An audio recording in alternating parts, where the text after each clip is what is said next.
अस्सलामुअलैकुम। मोहम्मद अज़हर सिद्दीक़ अपने programme maths views के साथ हाज़िर है।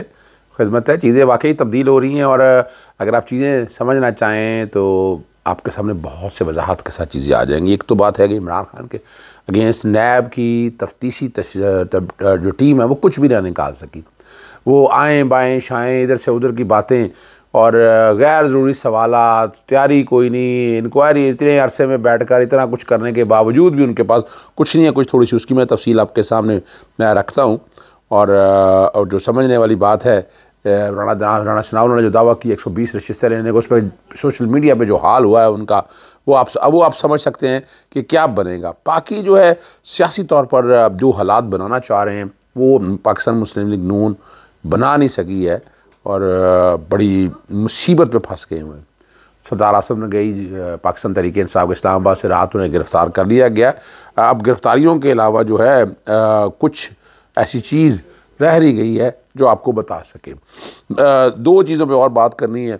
चीफ जस्टिस आमिर फ़ारूक साहब किस तरह एक जुडिशल डिक्टेटर के तौर पर इंतज़ामी इख्तियारात इस्तेमाल कर रहे हैं। तारीख़ में ऐसा नहीं हुआ। सनम जावेद ने कहा जेल से जो ख़त है वो दिल हिला देने वाला ख़त है। मौलाना फजलुर रहमान जो गिला करते फिर रहे हैं कि जनाब क्या होना है, पाकिस्तान तहरीक इंसाफ जो है वो बड़ी बुरी तरह से मार रही है और उनका हाल बहुत बुरा है कि वो शायद खैबर पख्तूनख्वा सीटें ना ले सकें। उन्हें अब ये किसी ना किसी तरह से इमरान खान को सिस्टम से बाहर कैसे रखें। सबसे पहले तो मैं आ जाता हूँ जो ख़ास तौर पर केस है नैब वाला। नैब जो तफ्तीश करने के लिए ना 5 रोज़ जो है ना, 5वें रोज़ वो टीम वहाँ पर गई और कई अफसरान, नए अफसरान। अच्छा, उसमें मैं याद करिएगा कि बहुत ख़ास लोग भी शामिल हैं। बहुत ख़ास लोग से आप समझ सकते हैं कि वो भी यानी क्या रहे हैं, हम इमरान खान से क्या चाह रहे हैं। ठीक है, उनका एक अपना नुक्ता नज़र है, मगर उसका मतलब ये नहीं है कि आप उसको इस तरीके से, इस भोंडे तरीके से बाहर रखना चाह रहे हैं। पहले ही मुल्क बड़े सवाल उठाता फिर रहा है। ये सोचें इस बात को, खुदा रहा इस मुल्क के लिए ये बेहतर नहीं है ये सारा जो कुछ करने के अलावा हम खड़े क्या आगे। क्या पूरी दुनिया में ये निज़ाम चल रहा है जो हमारे पाकिस्तान के अंदर आप ये निज़ाम लेकर चल रहे हैं। बड़ी कोशिश की, बड़े कागजात लेके गए, बड़े सवाल जवाब लेके गए, बुशरा बीबी के ऊपर प्रेशर डालने के वाले से बड़ा, लेकिन बुशरा बीबी एक चट्टान की तरह खड़ी हैं। और इमरान खान साहब किसी भी तरह से इनडायरेक्टली जो बातें हैं डील की भी होती रही हैं कि किसी तरह से आप यहाँ से चले जाएं, सियासत में बाद में देखी जाएगा, ये दौर आपका आने वाला दौर नहीं है। बहुत से अहम सब ऐसी बातें हैं कि क्या इस तरह से इमरान खान चले जाएंगे। इमरान खान तो नहीं जा रहा है, वो तो खड़ा देख रहा है। और अभी भी आज भी देखिए वोट बैंक टूटा नहीं है, लोग तैयार बैठे, जहाँ जहाँ कहीं बात हो रही है वो लोग, हर कोई इस कॉन्टेक्स्ट में बात करता है कि नहीं भाई हालात सारे फेवर में हैं और बड़े आराम से साफ शफाफ इलेक्शन हो और आप जीत जाएंगे। बड़ी मेरा कहने की ज़रूरत नहीं है, ये लोग आपको बता रहे हैं। हम किस बात को कहें बैठकर, आप खुद अंदाज़ा लगा लेना। यानी मौलाना फजलुर रहमान के हवाले से जो बात हो रही है कि मौलाना फजलुर रहमान ने जो बात की कि जनाब जो है ना 120 सीटें ले जाएंगे, किस बुनियाद पर ले जाएंगे सीटें, हम है क्या वही है जो नवाज शरीफ कहता है वज़ीर आज़म बन के आऊँगा, है क्या? ग्राउंड पे बताइएगा कि आप पंजाब में क्या हालत है, आपकी खैबर पख्तूनख्वा में क्या हालत है, सूबा सिंध में क्या हालत है, बलूचिस्तान में क्या है। बलूचिस्तान में तो आपने बाप और बाप मिला लिया, तो बाप और बाप क्या बराबर हो जाएंगे? नहीं हो सकेंगे। आपको ग्राउंड में बताना है कि क्या करेंगे, क्या महंगाई ख़त्म कर लेंगे, क्या बेरोज़गारी ख़त्म हो जाएगी और खाली से सड़कों से कुछ और ज़माने वाला सड़कों से क्या कर रहा है, सफ़र कर रहा है। हो सके इस मुल्क में इंडस्ट्री लगाने के लिए या इस मुल्क को आगे ले जाने के लिए क्या काम किया को आपने बरतानिया में या यूरोप के अंदर इतना बड़ा जो ट्रेन का एक सिस्टम है पूरी दुनिया में, ट्यूब में अंडरग्राउंड स्टेशन क्या वो बना लिया आपने। यानी ये सिर्फ एक सफ़र से एक शहर से दूसरे शहर नहीं है, दुनिया से मिलाता है अपने आप को।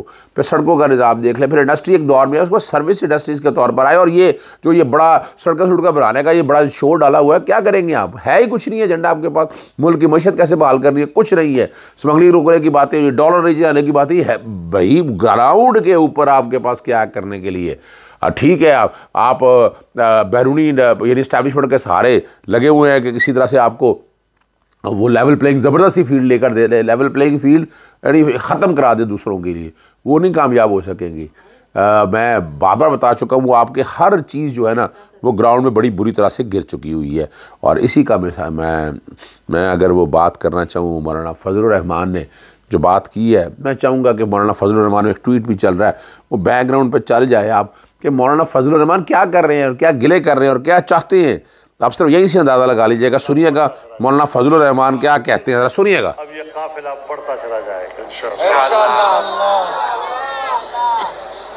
खैबर पख्तूनख्वा आने वाले मुस्तकबिल में जमीयत उलमा की मुंतज़र है और इस नजरिए की बुनियाद पर हमने मुल्क को आगे बढ़ाना होगा। महज इक़्तिदार कोई मसला नहीं है, महज इक़्तिदार तो आ जाता है, गुजर जाता है, लेकिन हम पाकिस्तान की नज़रियाती तशख़्ख़ुस, पाकिस्तान की मईशत, पाकिस्तान में क़याम अमन के लिए क्या कर सकते हैं, उसके लिए हमें एक कमिटमेंट देनी होगी, एक वजाहत के साथ तय करना होगा कि हमने आने वाले मुस्तक़बिल की तरफ क्या करके जाना है। हम इसमें एस्टेब्लिशमेंट का भी साथ देने को तैयार हैं, ब्यूरोक्रेसी का भी साथ देने को तैयार हैं, लेकिन वो आएँ, इस रुख पे चले तो सही। अगर वो हम पर इस किस्म की मखलूक को मुसल्लत करना चाहते हैं जिसका मनाजर इस सूबे ने 10 साल में देखा और वफाक में आपने 3.5-4 साल तक देखा, तो फिर ये भी चीज़ हमारे लिए काबिल कबूल नहीं। अब ये काफिला, अब आप यहाँ से अंदाज़ा लगा लें, यानी पूरी उम्र गुजर गई है एस्टेब्लिशमेंट के साथ और सब लोगों के साथ, दिया क्या है, अब क्या देंगे? इतना अर्सा हुकूमतें आपके लिए क्या दिया क्या आपने? आप जो बातें कर रहे हैं पूरा अमन रहने के लिए, वो तो पाकिस्तान तहरीक इंसाफ ने कमाल कर दिया। मुल्क बेरोज़गारी ख़त्म करने के लिए वो आगे लेकर चले गए। कौन सा ऐसा काम है जो उन्होंने किया नहीं है?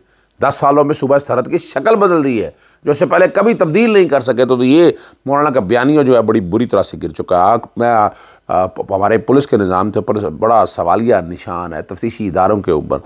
सनम जावेद ने ना एक ख़त दरख्वास्त लिखी है काबल और तफ्तीशी अफसरों के नाम, और वो लिखा है कि 1 माह बाद डंडा और 8 माह बाद पेट्रोल बम बरामद कर सकते हैं। तो उन्हें यकीन है कि जो उनका 8 माह पहले जो iPhone 13 Pro Max जो चोरी हो गया था वो भी बरामद हो जाएगा। ये वो सवाल है, इसका जवाब मैं क्या दूं? लेकिन ऐसे लोगों को जितनी गलती की है उतनी सज़ा दें। इस तरह का निज़ाम जो ये डिक्टेटर से भी बुरा है, इसके इंप्रेशन अच्छे नहीं पड़ रहे हैं। हम ज़बरदस्ती कुछ निज़ाम को उस तरह चलाना चाहते हैं, मैं नहीं समझता उस तरह शायद चलता। और मैं इस बात का कायल हूँ, और गलतियाँ की हैं, कोताहियाँ की हैं, ब्लंडर की हैं, बहुत ज़्यादतियाँ की हैं कुछ हमारे बच्चों ने, उन्होंने, और वो नहीं होना चाहिए। और वो जिसके पीछे जो लोग हैं वो आपको वो लोग असल पकड़ने चाहिए। ये नहीं कि इमरान खान उनको मजबूर करता रहा और उस तरफ लेके आता रहा। ये सोचने की बात है। अगर आप इस तरह कहेंगे तो शायद आम बंदा भी कबूल करने के लिए तैयार नहीं है। प्यार से डील करें इनके साथ। और अब ये कहें कि ये 16 सियासी जमातों की ये बातें मान लें, नहीं, ऐसा नहीं है। लीडर को बाहर निकालें, इमरान खान को, और वो मेरा जानता ख्याल है वो मिसाक़ पाकिस्तान के लिए तैयार बैठा होगा। वो चाह रहा है कि पाकिस्तान आगे जाए और समझा सकता है, पूरी कौम को सामने रख सकता है कि नहीं ऐसा नहीं है।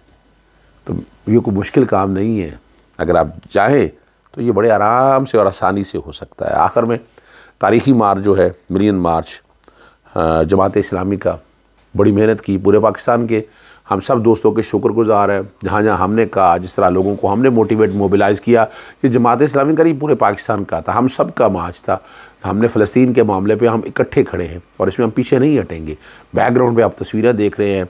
जमात इस्लामी क्रेडिट की हकदार है, मानना पड़ेगा कि उन्होंने बहुत बड़ा ये काम किया है, ये छोटा कारनामा नहीं है।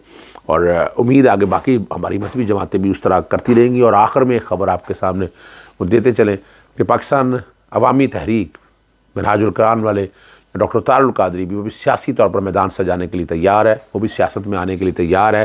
और आने वाले दिनों में हो सकता है कि सियासी जोड़ तोड़ की एक नई शक्ल सामने आए। और मेरे तक इतला है कि पाकिस्तान पीपल्स पार्टी जो है वो जमहूरियत की बहाली के लिए, बाएं बाजू की जो लेफ़्ट की सियासत को आगे बढ़ाने के लिए, जुल्फ़िकार अली भुट्टो का नज़रिया या मोहतरमा बेनज़ीर भुट्टो के नज़रिए को आगे ले जाने के लिए बिलावल भुट्टो बड़ी मेहनत और हिम्मत से आगे बढ़ने वाले हैं। उन्हें रोक नहीं कोई सकेगा। और जैसे ही, और देखिए एक तो बात ये मैं बता दूं, जैसे ही ये पाकिस्तान पीपल्स पार्टी अगर इस मामले को, इस नज़रिए को आगे लेके आना चाहेगी तो उसे रोका नहीं जा सकेगा। और आप कह सकते हैं कि यंग लॉट में अंदर अगर देखा जाए मैं मौजूदा, मैं बाकी देखिए मैं करप्शन को मैं एक तरफ साइड पर रख कर एक लीडर के तौर पर अगर मैं देखता हूँ तो बिलावल भुट्टो में किसी दौर में ये खसूसियत हो सकती है कि वो कौम को इकट्ठा कर सकता है। लोग अपना मरीम नवाज़ में इतनी कैपेसिटी नहीं है सफदर के अंदर कि वो लोगों को इकट्ठा कर सके, और यहाँ लोगों की नज़रें जो हैं बिलावल भुट्टो के ऊपर है कि वो आगे बढ़े और इस कौम को इकट्ठा करें जमहूरियत के तौर पर, मिसाक पाकिस्तान साफ शफाफ इलेक्शन कराएं, जो भी आगे आता है वो आगे बढ़े। अब आगे बढ़ेगा और आगे चलने दें इस निज़ाम को, फिर रिज़ल्ट लीजिएगा। जब अपना निज़ाम अपने आप एक दो दफ़ा ये चलेगा, मैं इस बात का कायल नहीं था लेकिन अब मैं इस बात का कायल हो चुका हूँ। इजाज़त चाहता हूँ। अस्सलाम वालेकुम, अल्लाह हाफ़िज़। पाकिस्तान जिंदाबाद।